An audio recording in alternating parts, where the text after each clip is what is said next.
Third sum చూసుకున్నట్టయితే consider a triangle PQR right angle R in which PQ is equal 29 QR is equal to 21 and angle PQR is equal to theta then find the values of sine square theta plus cos square theta and cos square theta minus sine square theta అన్నాడు. మనకి triangle PQR ఇచ్చాడు కదా, అర్థం triangle PQR right angle at R అన్నాడు. ఇది కదా right angle, so are ఇక్కడ ఉంటుంది. పీక్యూ గురించి ఏం మెన్షన్ చేయలేదు కాబట్టి పీ క్యూ ఇలాగన్నా తీసుకోవచ్చు, లేదా ఇక్కడ పి ఇక్కడ క్యూ కూడా తీసుకోవచ్చు. ప్రస్తుతానికి పి ఇక్కడ క్యూ ఇక్కడ తీసుకుంటున్నాను. అండ్ ఇక్కడ యాంగిల్ ఇచ్చాడు, క్యూ దగ్గర యాంగిల్ పీక్యూకి క్యూఆర్కి మధ్య, పీక్యూకి క్యూఆర్కి మధ్య క్యూ దగ్గర యాంగిల్ థీటా అన్నాడు. Then find the values of sine square theta plus cos square theta అది అడిగాడు. పీక్యూ ఎంత ఇచ్చాడు, 29 యూనిట్స్ ఇచ్చాడు. అండ్ క్యూఆర్ 21 యూనిట్స్ ఇచ్చాడు. పైథాగరస్ థీరం యూజ్ చేసి పిఆర్ లెంత్ ఎంతో ఫైండ్ చేద్దాం. పైథాగరస్ థీరం ఏంటి, hypotenuse square is equal to hypotenuse ఏంటి ఇక్కడ పీక్యూ, పీక్యూ హైపోటెన్యూస్ కాబట్టి PQ square is equal to sum of squares of other two sides PR QR. So PR square plus QR square, PQ square ఎంత 29 square is equal to PR square తెలీదు, and QR square అంటే 21 square. That implies PR square is equal to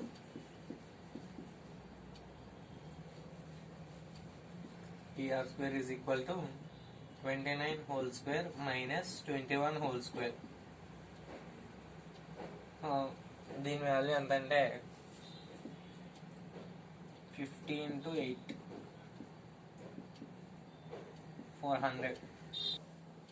A square minus B square కాబట్టి ఏ plus B 50 చేశాను, ఏ minus B 8 చేశాను, 15 into 8 400. That employees PR is equal to square root of 400. 400 అంటే 20 square కదా, so PR is equal to 20. మన PR ఎంత అంతా 20 వచ్చింది. Sine theta find చేద్దాం. First the sign theta is equal to opposite side by hypotenuse is equal to theta ఎక్కడ అన్నాడు, ఇక్కడ కదా. దీనికి ఆపోజిట్ ఏంటి, థీటాకి ఆపోజిట్ ఇది, థీటాకి ఎడ్జసెంట్ ఇది, అండ్ రైట్ యాంగిల్కి ఆపోజిట్ హైపోటెన్యూస్. అయితే ఇప్పుడు మనం sine theta opposite by hypotenuse కాబట్టి ఆపోజిట్ 20 బై హైపోటెన్యూస్ 29.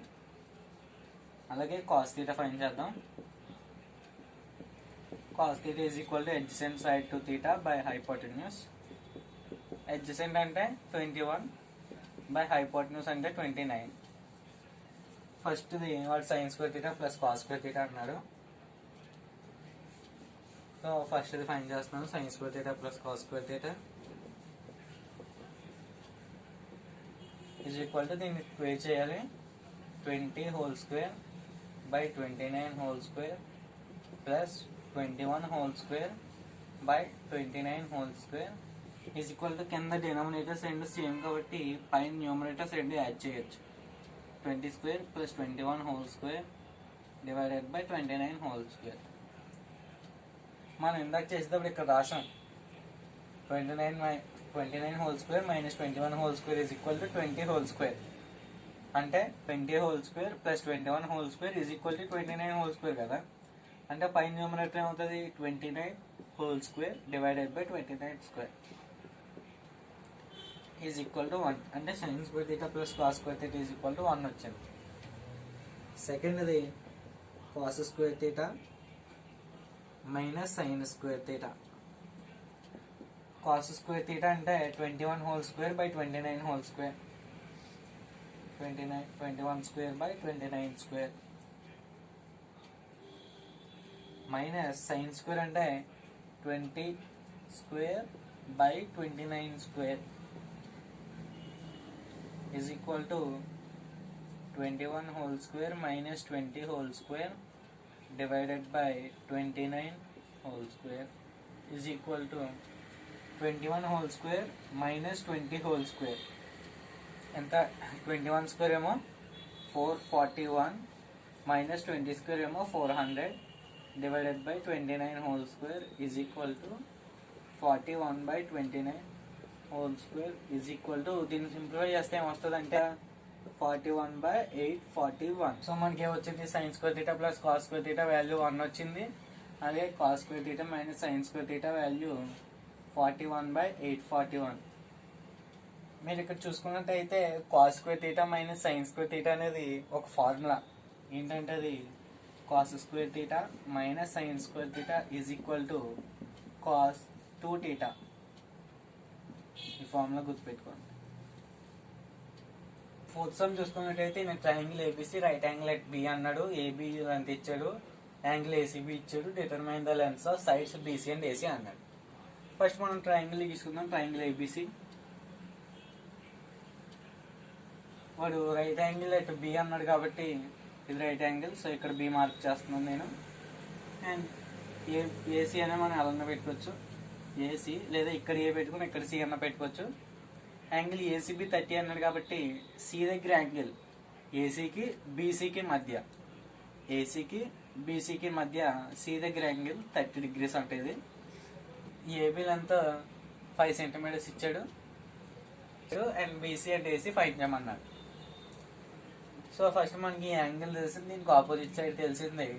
సో మనం సైన్ థీటా యూజ్ చేద్దాం. Starting sine theta is equal to opposite to theta by hypotenuse కదా. దట్ ఇంప్లైస్ ఇక్కడ థీటా ఎంత ఇచ్చాడు, 30 degrees ఇచ్చాడు. So sine 30 is equal to opposite to theta, 30కి opposite ఉన్న 5 divided by hypotenuse. That implies sine 30 అంటే 1/2 is equal to 5 by hypotenuse. Cross multiplication చేస్తే hypotenuse is equal to 10 centimeters. Hypotenuse మనకి 10 centimeters వచ్చింది. And hypotenuse అంటే ఏంటి, AC. AC వస్తుంది. మనం నెక్స్ట్ ఇంకా బీసీ ఫైండ్ చేయాలి. బీసీ ఫైండ్ చేయడానికి కాస్ థీటా యూజ్ చేద్దాం. Cos theta is equal to adjacent side to theta divided by hypotenuse. అంటే థీటా అంటే 30, cos 30 value √3/2. √3/2 is equal to adjacent to theta. దీనికి adjacent ఇది బీసీ బై హైపోటెన్యూస్ 10 వచ్చింది మనకి. So దీన్ని simplify చేస్తే 2 ఇందులో 5 times క్యాన్సిల్ అవుతుంది. That employees BC is equal to 5√3. Fifth question చూసుకుంటే అయితే card of a circle of radius 6 centimeters అన్నాడు. Is making N angle 60 degrees at the centre of circle, find the length of card అన్నాడు. So మనం 6 centimeters radius ఉన్న circle తీసుకోవాలి. ఇది circle అయితే దీని రేడియస్ 6 centimeters అన్నాడు కదా, 6 centimeters. అండ్ వాడు ఏమన్నాడంటే is making N angle 60 degrees at the centre of circle. A card of a circle is making 60 degrees at centre of circle. ఒక కార్డ్ తీసుకుందాం, ఇది ఒక కార్డ్ అనుకోండి. ఈ కార్డ్ 60 degrees చేస్తుందట సెంటర్ దగ్గర. అంటే ఈ కార్డ్కి ఇలా గీస్తే ఇది 60 degrees అంట. ఇది 60 degrees అన్నాడు. అయితే ఈ లెంత్ ఎంత ఫైండ్ చేయమన్నాడు. నేను ఈ కార్డ్కి పెర్పెండిక్యులర్ బైసెక్టర్ గీస్తున్నాను. పెర్పెండిక్యులర్ బైసెక్టర్ ఏం చేస్తుందంటే ఈ కార్డ్ని 2 ఈక్వల్ పార్ట్స్కి డివైడ్ చేస్తుంది. అలాగే మనకు తెలుసు పెర్పెండిక్యులర్ బైసెక్టర్ ఇప్పుడు సెంటర్ నుంచి పాస్ అవుతుంది కాబట్టి. సో పెర్పెండిక్యులర్ బైసెక్టర్ ఇలా వస్తుంది. సో నేను దాన్ని ఇక్కడ గీస్తాను చూడండి, పెర్పెండిక్యులర్ బైసెక్టర్. అండ్ ఇక్కడ రైట్ యాంగిల్ ఉంటుంది, పెర్పెండిక్యులర్ బైసెక్టర్ కదా. సో ఇది మొత్తం 60 degrees అయితే ఇది 30 అవుతుంది అండ్ ఇది 30 అవుతుంది. ఈక్వల్ పార్ట్స్ చేస్తుందంటే యాంగిల్ కూడా ఈక్వల్ చేస్తుంది. అలాగే దీన్ని సెంటర్ నువ్వు అన్నాను, ఇది ఏ అన్నాను, ఇది బి అనుకుంటున్నాను. అలాగే ఈ పాయింట్ సి అనుకుంటున్నాను. So 30 degrees and radius 6 centimeters అన్నాడు కాబట్టి ఇక్కడి నుంచి ఇక్కడికి లెంత్, ఈ లెంత్ 6 centimeters అవుద్ది. అలాగే ఈ లెంత్ కూడా 6 centimeters. అంటే ఇది 6 centimeters అండ్ ఇది 6 centimeters. ఇప్పుడు మీరు చూసుకున్నట్టయితే ఇందులో 2 ట్రయాంగిల్స్ ఉన్నాయి, రైట్ యాంగిల్ ట్రయాంగిల్స్. సో ఒక రైట్ యాంగిల్ ట్రయాంగిల్ ఇటు సైడ్కి ఉంది అండ్ ఇక్కడ 6 centimeters ఉంది. ఇది 30 degrees యాంగిల్. సో మీరు ఈజీగా వేరే సైడ్స్ ఫైండ్ చేయొచ్చు. ఆపోజిట్ ఫైన్ చేయాలి కాబట్టి, హైపోటెన్యూస్ ఉంది ఆపోజిట్ ఫైన్ చేయాలి కాబట్టి నేను సైన్ థీటా యూస్ చేస్తున్నాను. Sine theta is equal to opposite to theta divided by hypotenuse కదా. అండ్ మనకి థీటా ఎంత, sine 30 is equal to opposite తెలీదు, opposite AC by hypotenuse 6 centimetres. Sine 30 అంటే 1/2 is equal to AC by 6. That implies AC is equal to 3. AC is equal to 3 centimeters. నేను చెప్పిన perpendicular bisector ఈ card యొక్క mid point నుంచి pass అవుతుందని. అంటే C అనేది మిడ్ పాయింట్ అయితే, since C is mid point of AB,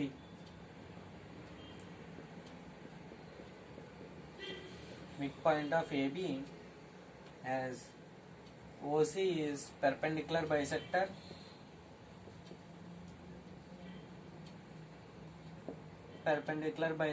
to AB.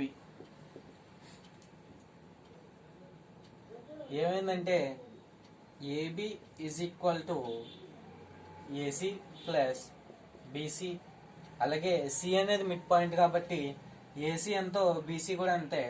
So దీన్ని మనం 2 ఇంటూ AC అన్న రాసుకోవచ్చు, లేదా 2 ఇంటూ BC అన్న రాసుకోవచ్చు. సో మనకి AC వాల్యూ తెలుసు, దాని నుంచి AB వాల్యూ ఫైండ్ చేద్దాం. AB is equal to 2 into AC. AC ఎంత, 3 centimetres. So 2 into 3 is equal to 6 centimetres. Therefore AB అంటే length of chord is equal to 6 centimetres. Therefore, length of cord is equal to 6 centimeters.